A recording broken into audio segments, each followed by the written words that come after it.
বাংলাদেশের টি-20 দলে আবারও জায়গা পেলেন মোহাম্মদ সাইফুদ্দিন। ফেনী এক্সপ্রেস অনেক চড়াই উতরাই পেরিয়ে সুযোগটা পেয়েছেন। এবার দলে টিকে থাকার পালা। 13 মাস পর সাইফুদ্দিন বাংলাদেশ জাতীয় দলে ফিরেছেন। সেই সাথে নাঈম শেখের দীর্ঘ অপেক্ষার অবসান হয়েছে। ওয়ানডেতেও ডাক পেয়েছেন নাঈম শেখ, একই ধারাতে টি-20 দলে সুযোগ পেয়েছেন প্রায় 2 বছরের বেশি সময় পর। হিসাব করলে 1039 দিন পর নাঈম শেখের সুযোগ এসেছে। অনেকেই বলছেন নাঈম শেখ ঘরোয়া লিগে পারফর্ম করে এসেছেন, বিজয়ও তো পারফর্ম করে এসেছেন, তবে বিজয়ের এই হাল কেন? কিন্তু নাঈম শেখ অনেক কষ্ট করেছেন।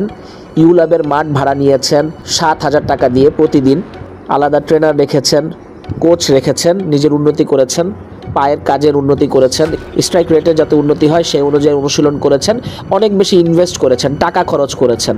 ক্রিকেটাররা টাকা কামান, যদি ব্যক্তিগত উন্নয়নে খরচই না করেন তাহলে আলটিমেট উন্নয়নটা হবে না। সে কারণে নাঈম শেখরা কষ্ট করেছেন, তার প্রতিদান পেয়েছেন। নাঈম শেখ সাইফুদ্দিনদের ফেরার দিনে দুঃসংবাদও আছে।